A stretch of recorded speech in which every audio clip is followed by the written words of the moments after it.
وتقضى به الحوائج وتنال به الرغائب وحسن الخواتيم ويستسقى الغمام بوجهه الكريم وعلى آله وصحبه في كل لمحات ونفس بعدد كل معلوم لك. اللهم صل صلاة كاملة وسلم سلاما تاما على سيدنا محمد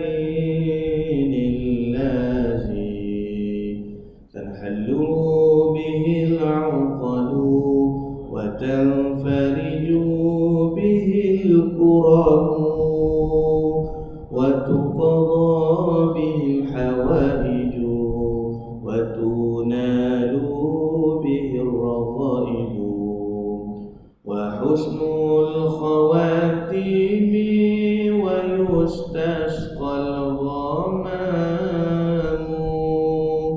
بوجهه الكريم وعلى آله وصحبه في كل لمحات ونفس بعدد كل معلوم لك. الحمد لله رب العالمين والصلاة والسلام على أشرف الأنبياء والمرسلين وعلى آله وصحبه أجمعين. سبحانك لا علم لنا إلا ما علمتنا إنك أنت العليم الحكيم ولا حول ولا قوة إلا بالله العلي العظيم. رب اشرح لي صدري ويسر لي أمري واحلل عقدة من لساني يفقه قولي وسدد لساني واهد قلبي بحق سيدنا وجدنا رسول الله صلى الله عليه وسلم. يا أيها الذين آمنوا اصبروا وصابروا ورابطوا واتقوا الله لعلكم تفلحون.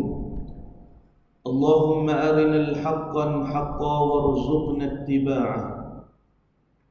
Ya Allah, ya Tuhan kami, tunjukkanlah kepada kami yang benar itu sebenar-benarnya, dan jadikanlah kami di kalangan orang yang mengikuti akan kebenaran.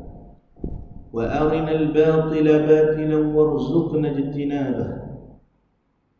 Ya Allah, tunjukkanlah kepada kami yang batil, yang sesat itu sebenar-benarnya sesat, dan jauhkanlah kami daripada mengikuti akan kebatilan dan kesesatan.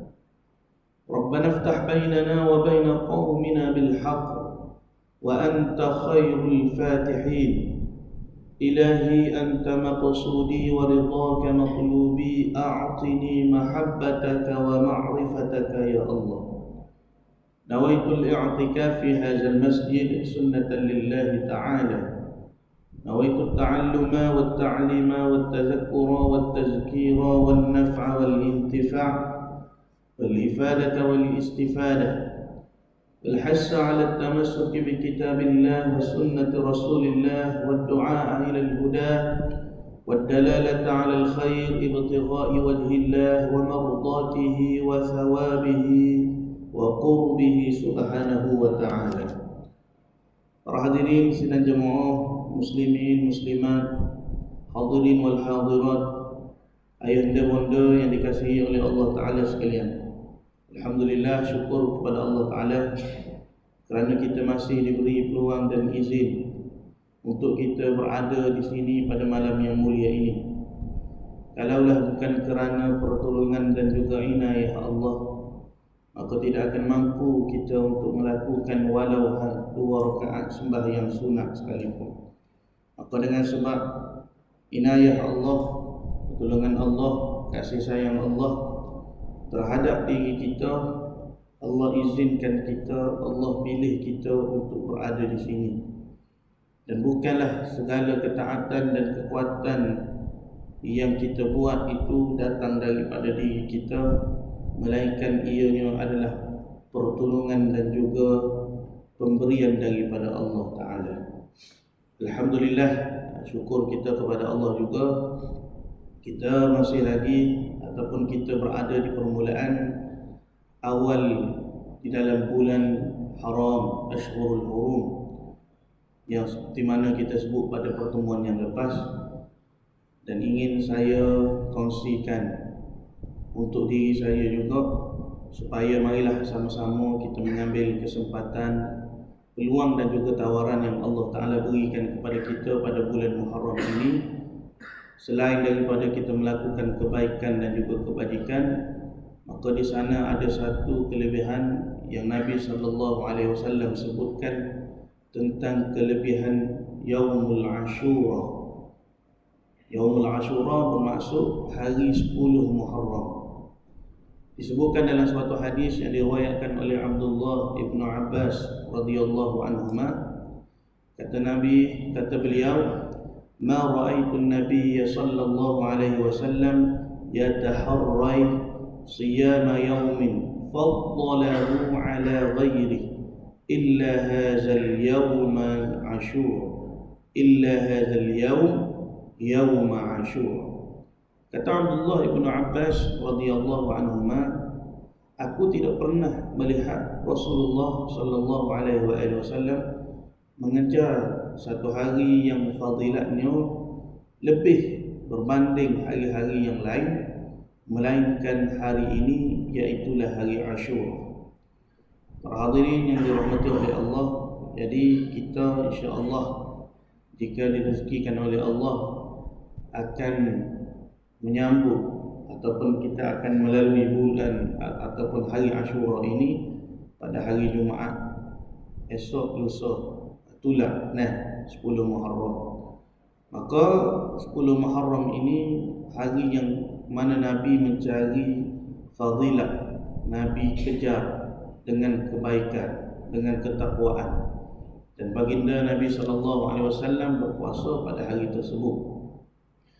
Kemudian disebutkan dalam suatu hadis yang lain, diriwayatkan oleh Imam Al-Bukhari dan juga Imam Muslim, daripada Abdullah ibn Abbas radhiyallahu anhuma, beliau berkata, anna an-nabiy sallallahu alaihi wasallam lamma qadima al-Madinah wajadahum yasumuna yawman ya'ni Ashura, faqala hadha yawmun 'azim وهو يوم نجى الله فيه موسى وأغرق آل فرعون فصام موسى شكرا لله فقال النبي صلى الله عليه وسلم أنا أولى بموسى منهم فصامه وأمر بصيامه.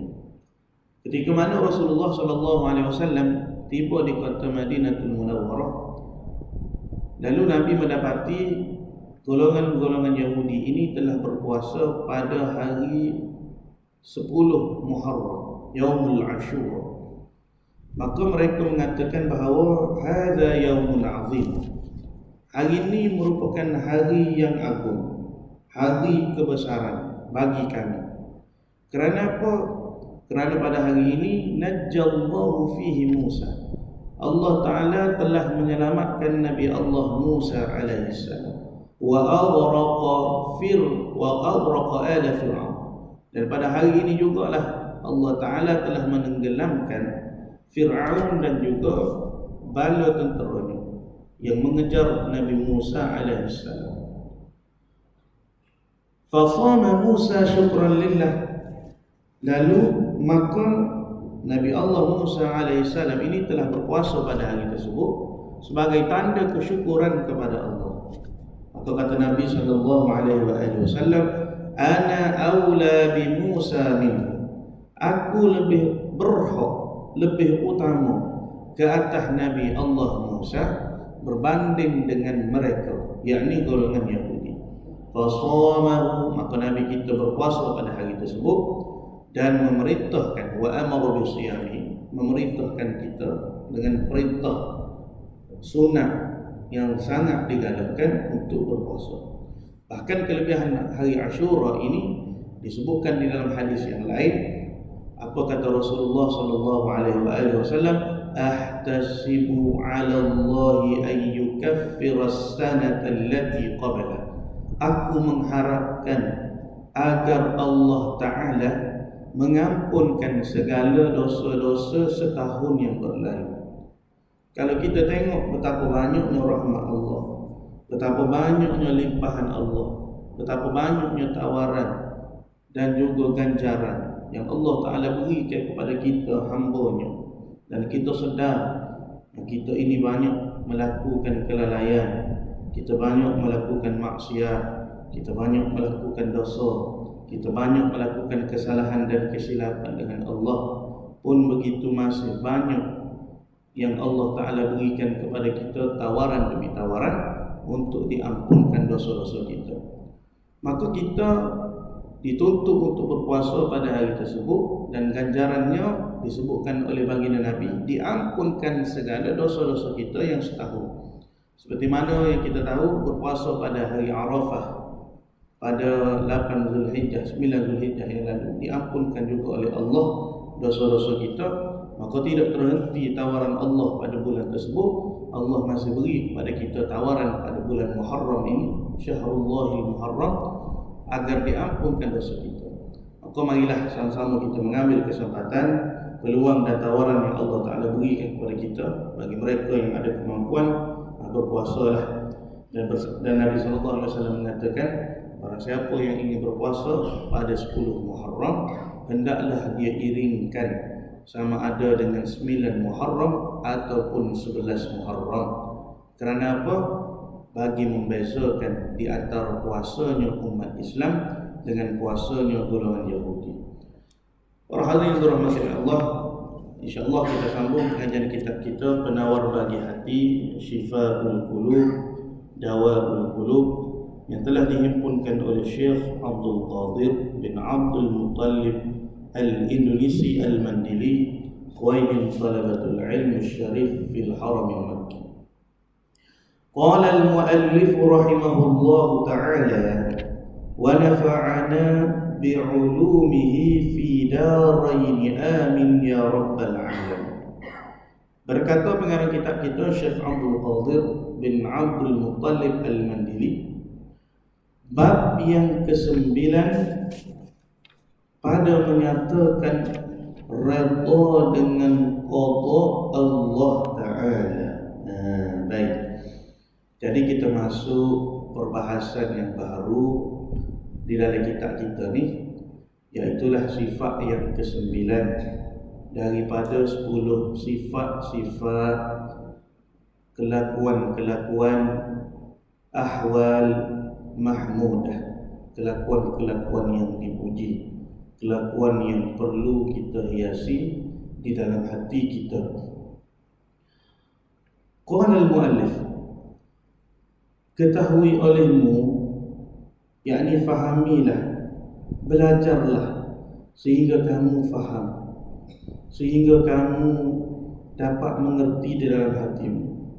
Wahai orang-orang yang ingin menuntut perjalanan akhirat, wahai orang-orang yang ingin mencari redha Allah, wahai orang yang mencari ma'rifatullah, bahawasanya sesungguhnya redha dengan qada Allah Ta'ala itu maknanya suka hati akan segala yang dikehendaki Allah Ta'ala. Baik. Jadi qadar ini salah satu daripada rukun iman yang wajib kita percaya. Rukun iman yang ke-6. Apa makna qada? Qada ni ketentuan Allah. apa yang Allah Ta'ala telah tentukan kepada kita. Manakala qadar pula, segala yang Allah Ta'ala jadikan, yang Allah Ta'ala kuasakan, yang Allah Ta'ala perlakukan. Dan di antara sifat-sifat ma'ani Allah Ta'ala, iaitu Allah bersifat dengan sifat qudrah. Apa makna qudrah? Allah bersifat dengan berkuasa. Apa makna Allah bersifat dengan berkuasa? Allah melakukan, Allah berkuasa di atas tiap-tiap sesuatu perkara. Allah boleh buat, Allah buat begitu, Allah buat begini. Dan tidak ada sesuatu pun yang Allah tidak buat. Dan sifat qudrah ini termasuk di dalam ta'alluq, ta'thir, bekas. Ta'alluq ni maknanya memberi bekas. Allah membekasi, Allah melakukan, Allah menjadikan dan sebagainya. Ada kesan-kesan, ada bekas-bekas, kita kata ta'alluq, ta'thir. Bahkan banyak kesan-kesan yang kita dapat saksikan dengan mata kita, apa yang Allah Ta'ala telah buat. Maka itu makna qadar. Allah buat, lalu Allah tentu. Allah tentu, lalu Allah buat. Sama ada qada itu yang kita kata berbentuk kebaikan, khairi, ataupun syarri, benda yang buruk, benda yang tidak disukai oleh kita, benda yang tidak diredai oleh manusia. Tetapi semua itu daripada min af'al Allah, min af'alillah, perbuatan-perbuatan Allah, min asaril af'alillah, daripada kesan-kesan, daripada tanda-tanda, daripada bekas-bekas perbuatan Allah Ta'ala. Nah, ni kita pernah sebut dah pada perbahasan sifat sifat mahabbah yang lain. Nah, sifat kasih kepada Allah. Baik. Jadi redha dengan qada dan qadar Allah. Qada ketentuan Allah, qadar apa sahaja yang Allah Ta'ala perlakukan ke atas diri kita dan ke atas alam ini. Salah satu daripada rukun iman yang wajib kita percaya, yang wajib kita kena i'tiqadkan di dalam hati kita. Bahkan menolak daripada percaya, beriman dengan qada dan qadar Allah, hukumnya adalah haram. Bahkan boleh mengeluarkan akidah kita, boleh merosakkan akidah kita. Baik, beriman itu satu, kemudian redha. Jadi redha dengan qada dan qadar ni termasuk dalam ilmu tasawuf, ilmu kelakuan hati. Beriman ni kita percaya, kita yakin, kita i'tiqad di hati kita, kita sipu kemah-kemih hak ni dari Allah, percaya dengan qada-qadar Allah. Maknanya tidak menafikan sesuatu perkara ni bukan Allah ni buat ni. Itu dia panggil menafikan qada dan qadar. Manakala yang kita belajar tentang redha dengan qada Allah ni, kita nak bermuamalah dalam hati kita. Lagu mana? Kita percaya dah, pas dalam hati kita ni redha ke tidak? Sebab ada orang yang beriman, yakin terhadap qada dan qadar Allah, tapi hati dia tidak mampu untuk redha. Maka apa makna redha pada qada dan qadar Allah itu? Yang perlu kita hiasi di hati kita, yang termasuk perbahasannya di dalam ilmu tasawuf. Maka kita akan tengok dan kita akan bicarakan pada malam ini, insya-Allah. Baik, ketahui olehmu, fahamilah olehmu, wahai orang yang menuntut jalan akhirat, bahawasanya sesungguhnya redha, yakni redha ni makna puas hati kita. Itu makna redha. Hati kita berpuas hati. Nah, itu makna redha. Redha dengan qada Allah Ta'ala itu maknanya, maksud dia suka hati. Macam mana suka hati ni? Lapang dada. Lapang dada, berasa tenang, berasa bahagia. Ni semua ni orang panggil kelakuan-kelakuan hati awal. Benda yang zauqiyah, benda yang kita rasa dalam jiwa kita, dalam sanubari kita. Dan benda ni kita nak cerita tak boleh, melainkan kita kena menjalani, kita kena lalui. Suka hati, lapang dada, gembira hati akan segala yang dikehendaki Allah Ta'ala. Jadi sifat qudrah muafakat dengan sifat iradah. Iradah ni makna dia apa? Allah menentukan, ta'alluq takhsis. Dan tidak ada sesuatu yang Allah adakan melainkan perkara tersebut Allah Ta'ala telah tentu. Ayat Quran yang kita sebut habis. So kita baca surah Yasin. Apa ayat dia? Innama amruhu idza arada syai'an an yaqula lahu kun fayakun. Sesungguhnya setiap perintah ya Allah Ta'ala, amruhu idza arada syai'an, apabila Allah Ta'ala menghendaki akan sesuatu, yakni iradah, iradah Allah, kehendak Allah, an yaqula lahu kun fayakun, maka Allah Ta'ala akan berkata kun, jadilah, fayakun, maka terjadilah. Adakah maksud ayat tu yang kita bahas secara literalnya Allah kena kata kun dulu baru terjadi, gitu ke? Tidak, kan? Sebab ayat Quran ni kita tak boleh nak bahas secara literal. Kita perlu kena faham mengikut penafsiran yang ulama sebut. Kalau bahas secara literal kan berat lah kita, kan? Jadi macam apa? Ajaran Sihak tu. Suhaimi Muhammad. Dia kata apa? Qul huwallahu ahad. Katakanlah dia. Siapa dia tu? Nabi Muhammad. Yang esa Allahu Samad. Allah tu maknanya jawatan. Maknanya apa dia panggil? Kedudukan kepada Nabi Muhammad. Ini ajaran ni pelat, kan? Sesat lagi menyesatkan batil, bahkan boleh merosakkan akidah, kufur, i'tiqad gitu. Ada lagi kata Nabi Muhammad ni Allah tu Nabi Muhammad. Ini kita sebut banyak kali, kita dekat, kan? Ajaran dia ni mirip dengan ajaran Ahmad Al-Laksmana, hakikat insan. Orang mengajar, orang tafsir ayat Quran mengikut kefahaman, mengikut akal dia, mengikut pandang-pandang dia, kan? Dia faham, dia kaji Quran. Kalau macam Ahmad Al-Laksmana tu dia tulis tafsir lah, profesor. Bukan jalan-jalan orang, bukan kalangan orang, ada PhD dan sebagainya. Tapi dia tafsir Quran mengikut penafsiran dia sendiri. Dia fikir, dia fikir, dia renung dalam-dalam sehingga keluar penafsiran yang pelat-pelat. Sehingga dia buat tafsir bil huruf.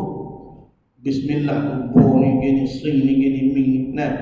Pakai setengah-setengah daripada penafsiran yang dibuat oleh Ahmad Al-Laksmana ni. Sangat kuat je, kan? Diibaratkan titik pada huruf batu seperti kemaluan lelaki. Maknanya menyandarkan sesuatu yang lucah terhadap ayat-ayat Al-Quran. Ini penafsiran yang dibuat oleh Ahmad Al-Laksmana di dalam kitab dia, dalam buku dia Hakikat Insan, kan? Bahkan ada orang yang kat dengan kita ni duk percaya dengan benda-benda lagu, ajaran-ajaran batiniyah yang sesat lagi menyesatkan, kan? Jadi tafsir isyari ni makna tafsir yang dibukakan oleh Allah kepada setengah-setengah daripada ahlillah. Ia memang ada. Jadi tafsir Quran ni dia ada beberapa jenis, kita kata beberapa keadaan, ataupun kita kata beberapa bahagian. Ada tafsir bil ma'thur, Tafsir bil maksud ni tafsir ayat Quran mengikut ayat Quran yang lain ataupun mengikut hadis-hadis Nabi sallallahu alaihi wasallam. Dan ada tafsir bil ra'yi yang disyarah oleh para mufassirin, dan ada tafsir al-isyari. Tafsir isyari ini pembukaan yang Allah buka bagi setengah-setengah daripada ahlillah, bagi setengah-setengah orang yang kenal Allah, orang arifun billah. Jadi ini semua tafsir yang benar berlaku. Tapi bukan mereka menafsirkan ayat-ayat Quran ni sama ada tafsir bil maksud, tafsir bil ra'yi, tafsir al-isyari dengan nafsu dan juga sambil lewa mereka tak, tapi mereka melakukan dengan ilmu. Nah, sedangkan Nabi kata apa? Man fassarul Qur'ana bi ra'yihi falyatabawwa maq'adahu minan nar. Siapa-siapa yang tafsir Quran dengan kepala otak dia, dengan mana bukan dengan bi ghairi ilmi, dengan ilmu dia, falyatabawwa maq'adahu minan nar. Dipersilakan, diberikan satu tempat yang VIP, di dalam neraka. Na'udzubillah min zalik. Jadi ajaran sihak kita sebut tadi tu, sihak ni satu produk air, nama dia sihak. Sihak, hak organ. Kau apa dia? Nah, hak badai yang menijar. Pengasas dia nya Suhaimi Muhammad, orang Singapura. Jadi pengikut-pengikut dia sekarang ni bertebaran di media sosial, di TikTok, di Facebook, YouTube. Dia katakan apa? Katakanlah dia, yakni huwa tu, kembali kepada Nabi Muhammad. Jadi dia kata Nabi Muhammad ni adalah Allah. Allah itu hanya panggilan, jawatan. Hakikatnya Nabi Muhammad dah tu Allah. Nah, dia ni tidak beranak dan tidak diperanakkan. Dia tidak memiliki kemaluan. Bahkan ibu kepada Nabi Muhammad itu Siti Aminah, sama seperti Siti Maryam, tak pernah datang haid, tak pernah disetubuhi, lalu dikeluarkan daripada rahimnya anak. Kalau Maryam itu anaknya Isa, maka Aminah itu anaknya Muhammad. Dia cakap gitu. Nah, bahkan tidak ada jantina bagi Nabi Muhammad, dia kata. Jadi dia nak nafi mana ayat Quran yang Allah Ta'ala sebut, Qul innama ana basyarum mislukum yuha ilayya annama ilahukum ilahu wahid. Nah, katakanlah ya Muhammad, sesungguhnya aku ini basyar, manusia. Nabi bukan Tuhan, Nabi bukan bersifat dengan sifat ketuhanan. Nah, Nabi ni manusia. Tapi manusia ni bukan manusia yang setara dengan kita, yang hina macam kita, yang penuh dengan kecacatan, kecelakaan, kelemahan. Lepas tu kata Imam Busiri, Muhammadun basyarun la kal bashar bal huwa kal yaqutu bainal hajar. Muhammad itu manusia, la kal bashar. Memanglah Nabi kita tu manusia, tapi jangan sampai kita merendah-rendahkan. Sampai kita kata Nabi Muhammad ni serupa kita dah, tak ada apa-apa. Nah, Muhammad tu Muhammad ni serupa dah. Hak bezanya dia diturunkan wahyu, sedap dia. Nah, Nabi kita tu Allah Ta'ala beri kemuliaan sebelum dia dilahirkan. Bahkan ketika di alam arwah, Nabi kita telah pun berlaku nubuwah ke atas diri dia. Ini disebutkan oleh hadis. Nah, di tiang-tiang syurga itu tertulisnya kalimah La ilaha illallah Muhammadur Rasulullah, dan mahar perkahwinan di antara Nabi Adam AS dengan Siti Hawa adalah kalimah La ilaha illallah Muhammadur Rasulullah. Jadi ketika Nabi diciptakan di alam roh, Nabi telah pun ditabal kemuliaan dia, ditabal di sisi Allah sebagai seorang Nabi yang menjadi penutup akhir zaman. Jadi Nabi kita Muhammad sallallahu alaihi wasallam dia manusia, dengan makna dia a'radul basyariyah. Dia ada ciri-ciri, sifat-sifat kemanusiaan, dan dia bukan bersifat dengan sifat ketuhanan. Sebab tu jangan kita menjadi seperti golongan Nasrani yang mengangkat Nabi Isa alaihissalam sehingga meletakkan martabat ketuhanan kepada Nabi Isa alaihissalam. Tapi kita memuji Nabi Muhammad sallallahu alaihi wasallam sesuai dengan kedudukan, dengan keutamaan yang Allah Taala lantik baginda. Dan tak boleh kita kata juga Nabi Muhammad tu sama seperti kita dengan niat menghina, dengan niat menyamakan taraf Nabi kita dengan kita. Tak sama.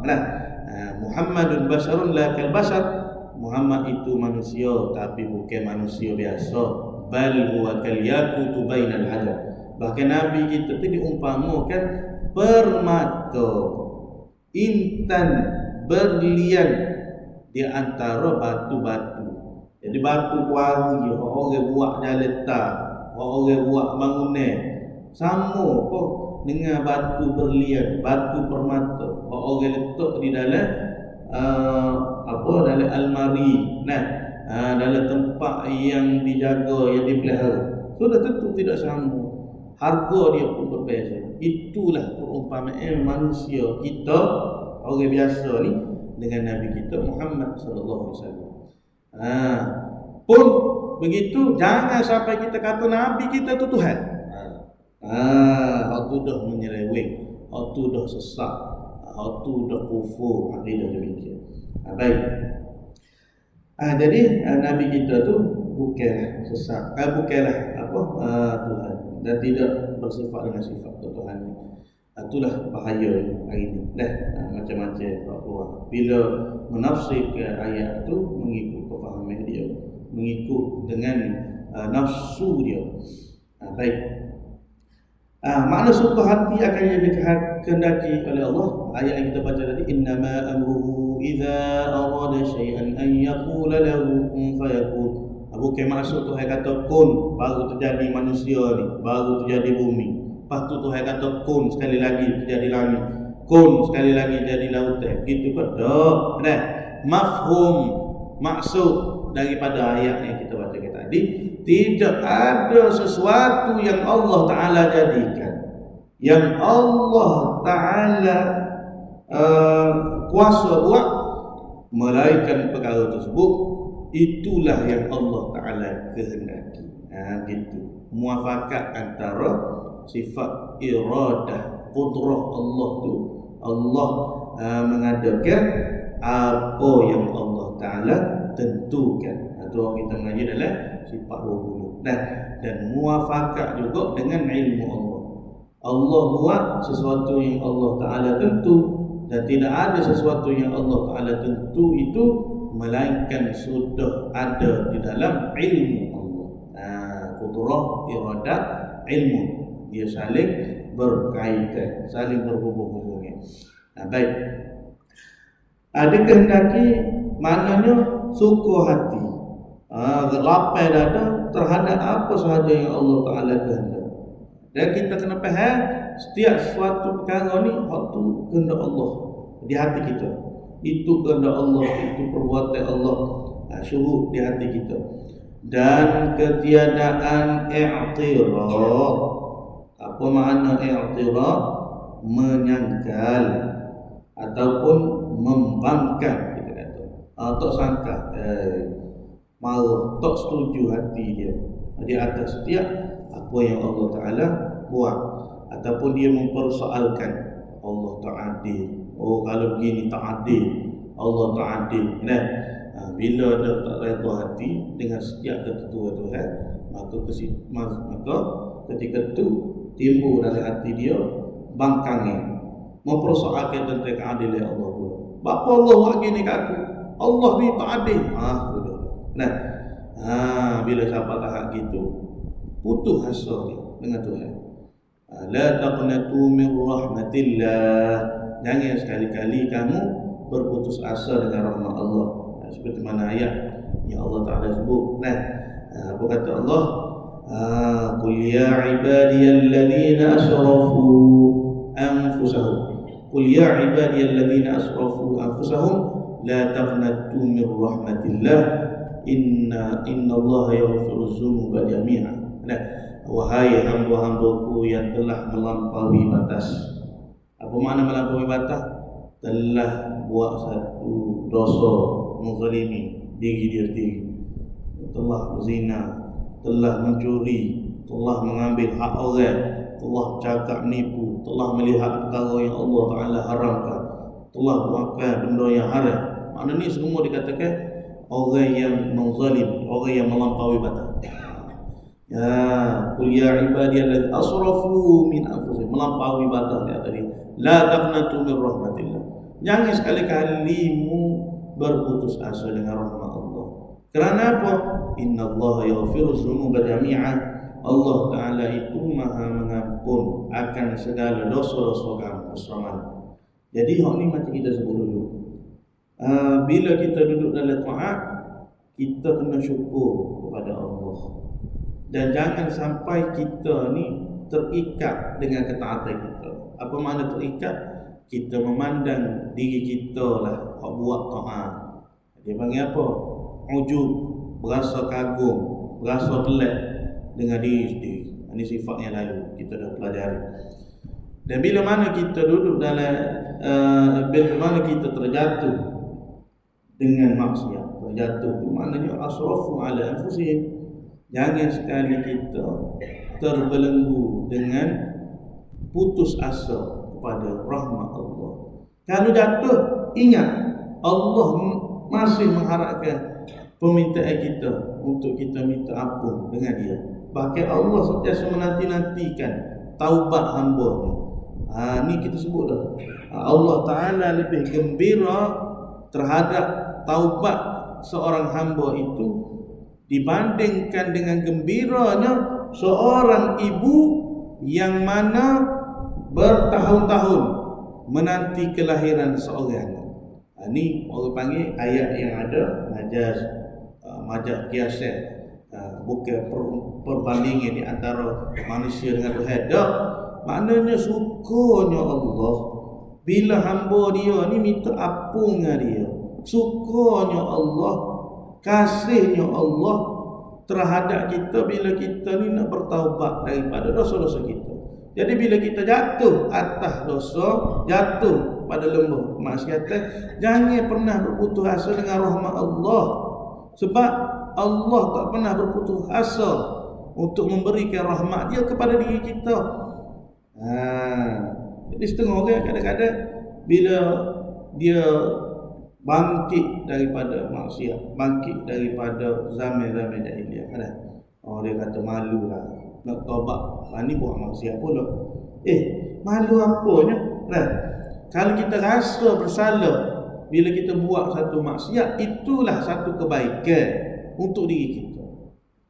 Hak tak lehnya, hak tak sehnya, hak tak embuhnya, bila kita buat maksiat, kita tak rasa sedar hak kita ni salah, hak kita ni telah buat dosa.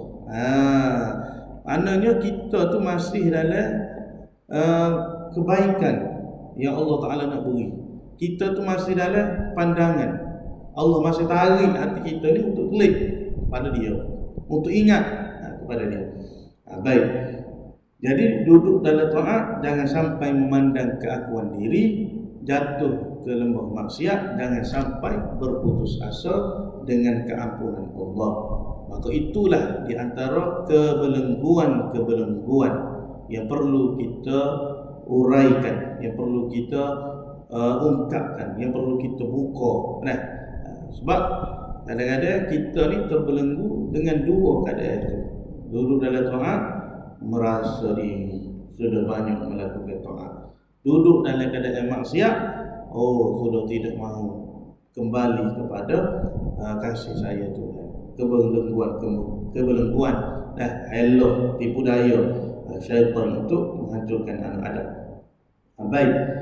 Ketiadaan i'tirad menyangkal, yakni memprotes, mempersoalkan akan segala yang diperlakukan Allah Ta'ala atas hamba-Nya, atas diri kita lah. Sebab kita faham setiap sesuatu itu min af'alillah, daripada perbuatan Allah, baik yang buruk ataupun baik yang baik. benda hak kita suka Allah buat, benda hak tak suka dengan benda hak kita tak suka pun Allah yang buat. Cuma perlu kita ingat kan. Kadang-kadang orang selalu sangka, kalau gitu aku buat maksiat, itu Allah hak buat. Jadi bila dia buat maksiat, dia pergi sandarkan ini perbuatan Allah haram, cakap gitu. Ini macam kita sebut dulu, haram. Bukan di situ tempat kita meletakkan redha dengan qada Allah. Bukan di situ tempat kita memandang sesuatu perkara itu daripada perbuatan Allah. Ya, semua perkara ni yang baik, yang buruk, semua Allah buat. Tapi bukan perkataan itu menjadi satu halang untuk kita terus melakukan maksiat. Bahkan perkara tersebut dipanggil haram. Haram kita buat dan haram kita berkata dengan perkataan tersebut. Tetapi di manakah tempat yang kita nak sandarkan apabila kita ditimpa dengan suatu musibah, ditimpa dengan suatu ujian, Allah berat hati, kehilangan orang yang kita sayang, diuji dengan kesakitan, macam berat, tahu ini adalah suatu ujian, maka ketika tu kita kena letak redha, ketika tu kita kena pandang ini daripada perbuatan Allah atas diri kita, ada hikmah dia, ada tujuan dia, ada rahsia dia, dan berbagai lagi. Di situ yang sepatutnya kita kena letak, bukan buat maksiat lepas tu kita pandai ni perbuatan Allah, haram cakap gitu. Setiap kebaikan itu kita kena sandarkan kepada Allah, manakala setiap kejahatan kita sandarkan kepada diri kita pada jalan berkata, pada jalan percakapan, tapi di hati kita, tekad kita semua hakikatnya ada daripada Allah Ta'ala. Baik, kemudian kata pengarang kita, dan bukan makna redha dengan qada itu bahawa tiada berasa sakit. Wallahu ta'ala a'lam wa ilmuhu atam. Jadi setakat ini dan untuk malam ini, mudah-mudahan kita mengambil manfaat dan pengajaran daripada apa yang disampaikan oleh pengarang kitab kita. Yu'til hikmata man yasha' wa man yu'tal hikmata faqad utiya khairan katsiran wa ma yadhakkaru illa ulul albab.